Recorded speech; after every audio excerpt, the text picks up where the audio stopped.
Bollywood awards हमेशा से ही questionable रहे हैं। ऐसा लगता है कि पिछले 20 साल में हिंदी फिल्म इंडस्ट्री में जितना भी सिनेमैटिक एवोल्यूशन हुआ है उसके हिसाब से हमारे अवार्ड्स ग्रो नहीं कर पाए हैं, क्योंकि अभी भी इन अवार्ड्स को देखकर ऐसा ही लगता है that they are just a celebration of the mainstream, of the big stars, of the powerful Bollywood families and lineages, but not really the art of cinema at the end of the day. Welcome to Sound Pasta, और आज मैं list करने जा रहा हूँ उन actors और performances को जिनको फिल्म फेयर इंडस्ट्री के सबसे पुराने अवार्ड शो में रिकॉग्निशन मिलना चाहिए था लेकिन नहीं मिला। अब चाहे इसे इंडस्ट्री इन्फ्लुएंस बोल लो या पावरफुल लोगों का अवार्ड्स पे इन्फ्लुएंस, बट ऐसा बार बार हुआ है और होता रहा है कि फिल्म फेयर अवार्ड में डिजर्विंग लोग रिपीटेडली रिकॉग्नाइज नहीं हुए हैं। तो चलिए देखते हैं 10 ऐसे सबसे बड़े इंस्टेंसेस जब एक्स्ट्रा ऑर्डिनरी परफॉर्मेंसेस को फिल्म फेयर ने रिकॉग्नाइज नहीं किया था। The top 10 performances which deserve to win but did not. Nawazuddin Siddiqui, Haramkhor. Nawazuddin Siddiqui की सबसे बेस्ट परफॉर्मेंसेस में से एक हरामखोर एक ब्यूटीफुली रिटन मास्टरपीस थी, जिसमें नवाज ने कमीनेपन से भरे हुए गांव के मास्टर के कैरेक्टर को एकदम रियलिस्टिक तरीके से डिपिक्ट किया था। अपनी लेयर्ड एक्टिंग के through Nawaz makes you believe in everything he says and does in the film, और इस फिल्म के लिए उनको 2016 में बेस्ट एक्टर का अवार्ड मिलना चाहिए था बट नहीं मिला था। The award went to Ranveer Singh for Bajirao Mastani. इससे भी ज्यादा वर्स ये था कि नवाज को इस साल बेस्ट एक्टर में नॉमिनेशन भी नहीं मिला था, जबकि Shahrukh got a nomination for his spot boiler film Dilwale. Rajkummar Rao, Shahid. Rajkummar Rao का ब्रेक थ्रू रोल, जिसमें उन्होंने अपनी एक्टिंग कैपेबिलिटीज को फर्स्ट अटेम्प्ट में प्रूव कर दिया था। हंसल मेहता की पावरफुल कोर्ट रूम ड्रामा, जिसमें राजकुमार राव का कैरेक्टर ऐसे लोगों की बेगुनाही साबित करने में जुटा रहता है जिनको सिस्टमैटिक तरीके से ऑप्रेस किया जा रहा है। राजकुमार को इस फिल्म के लिए बेस्ट एक्टर अवार्ड मिलना चाहिए था, but forget about that, he was not even recognised in the best newcomer category. The Filmfare best actor award that year was given to Ranbir Kapoor for Barfi, लेकिन थैंकफुली एटलीस्ट नेशनल अवार्ड्स ने राजकुमार राव को recognise किया था और उन्हें वहां बेस्ट एक्टर का award मिला था। रणवीर शोरे, तितली। पिछले 10 सालों के सबसे अनसंग टैलेंट्स में से एक है रणवीर शोरे, जिन्होंने time and again stellar performances दी है, मगर उन्हें अभी तक उसके लिए रिकॉग्निशन नहीं मिला है। तितली में एक क्रिमिनल और रॉबर के रोल में रणवीर ने इतना स्ट्रॉन्ग परफॉर्मेंस दिया था that even as a viewer you will feel intimidated by his character. Obviously mainstream award से आप एक्सपेक्ट नहीं कर सकते कि वो इतनी छोटी फिल्म को रिकॉग्नाइज करे, चाहे वो कितनी भी अच्छी क्यों ना हो। रणवीर शोरे को इस साल बेस्ट सपोर्टिंग एक्टर कैटेगरी में रिकॉग्निशन मिलना चाहिए था, but he was not even nominated. Instead, Abhishek Bachchan was nominated for his role in the pot-boiler masala flick Happy New Year. Can you imagine? Manoj Bajpayee, Gali Guliyan. Manoj Bajpayee की हार्ड हिटिंग और emotionally complicated performance जो शायद उनके अधिकतर fans ने भी नहीं देखी होगी, क्योंकि गली गुलिया लैक ऑफ प्रमोशन और मीडिया कवरेज की वजह से लार्जली इग्नोर हो गई थी, इसलिए कई लोगों ने इसका नाम भी नहीं सुना है। बट अगर आप मनोज बाजपेयी के सोफिस्टिकेटेड टैलेंट को एक्सपीरियंस करना चाहते हो तो ये सुपर कॉम्प्लेक्स कैरेक्टर एक बहुत अच्छा एग्जाम्पल है। This was clearly the best male performance of the year, but unlike Hollywoods Oscars, film fair इतनी छोटे पैमाने पर बनने वाली फिल्मों को रिकॉग्नाइज नहीं करता है। Once again, Manoj Bajpayee was not even nominated. However, Varun Dhawan was given a nomination this year for Badrinath Ki Dulhaniya. The award went to Irfan Khan for Hindi medium, who is no doubt one of the greats, but did not offer a complex, layered performance in this particular film like his other previous films, for which he actually should have won. Vicky Kaushal, Masaan.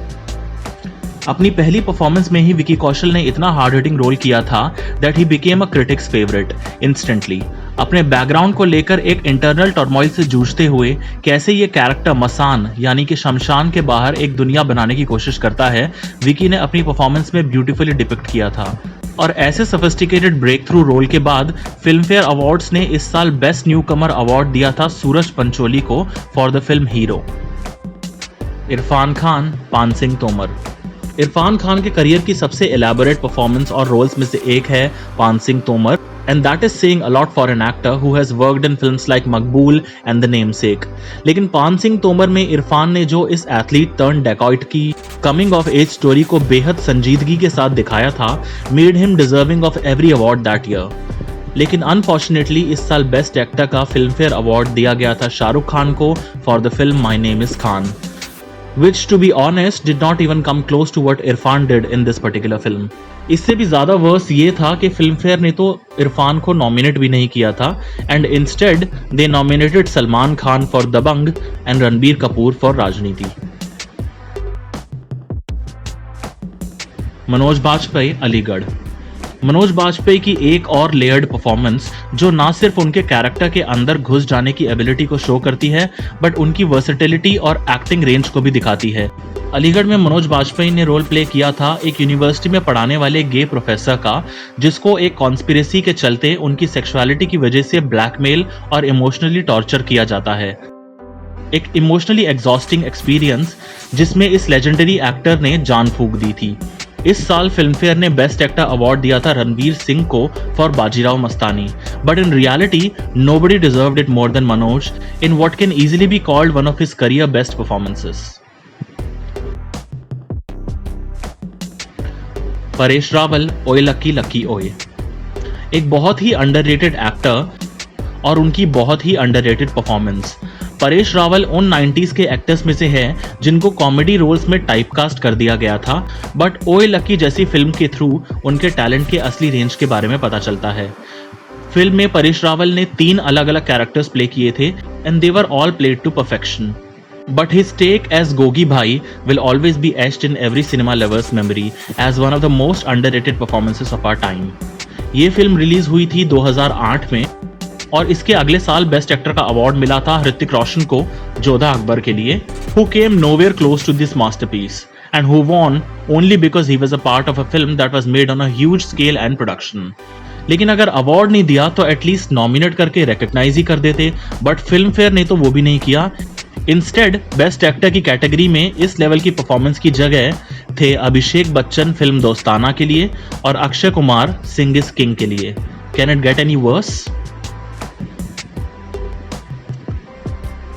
Sanjay Mishra, Ankhon देखी।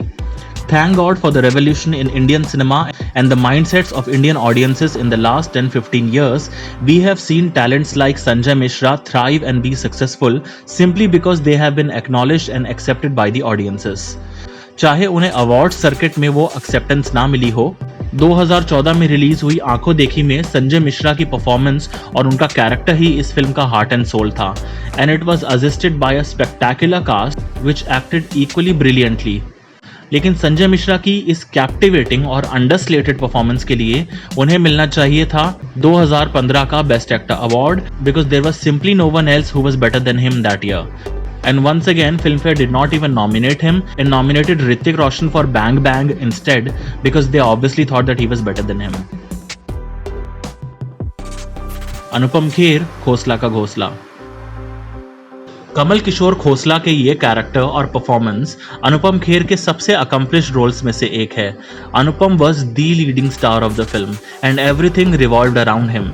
Mister Kher की performance में बहुत सारे ऐसे elements थे जो आपको अपने फादर या ग्रैंडफादर की याद दिलाएंगे। ऐसी कई ह्यूमेन लेयर्स के साथ एक रिलेटेबल येट कॉम्प्लेक्स कैरेक्टर लिखा था दिबाकर बनर्जी ने और इसे फ्लॉलेसली पर्दे पर उतारा था अनुपम खेर ने, but he sadly was never recognised for this film. इस साल फिल्म फेयर ने ऋतिक रोशन को धूम 2 के लिए अवार्ड दिया था। यस, धूम 2 ओवर खोसला का घोसला। And as usual, Anupam Kher did not even get a nomination. And yet we had Hrithik Roshan scoring another nomination for Krish. I mean, that is like nominating Henry Cavill for playing Superman instead of a Denzel Washington or a Tom Hanks. So now we get to acknowledge this heartwarming and touching performance from Anupam Kher here. Bravo, Mr. Kher. In top 10 performances के अलावा ये है कुछ और performances from male actors that should have been awarded at Filmfare but were not.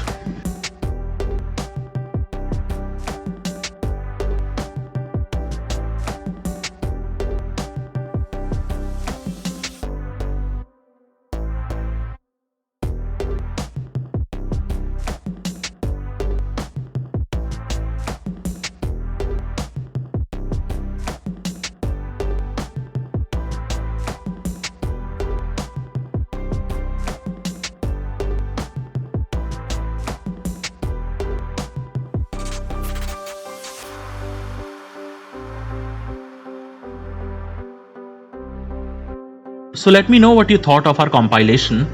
आपके कौन से ऐसे अंडररेटेड फेवरेट परफॉर्मेंसेस हैं जिनको बॉलीवुड ने कभी ठीक से रिकॉग्नाइज नहीं किया? Let us know in the comment section below and don't forget to subscribe for more.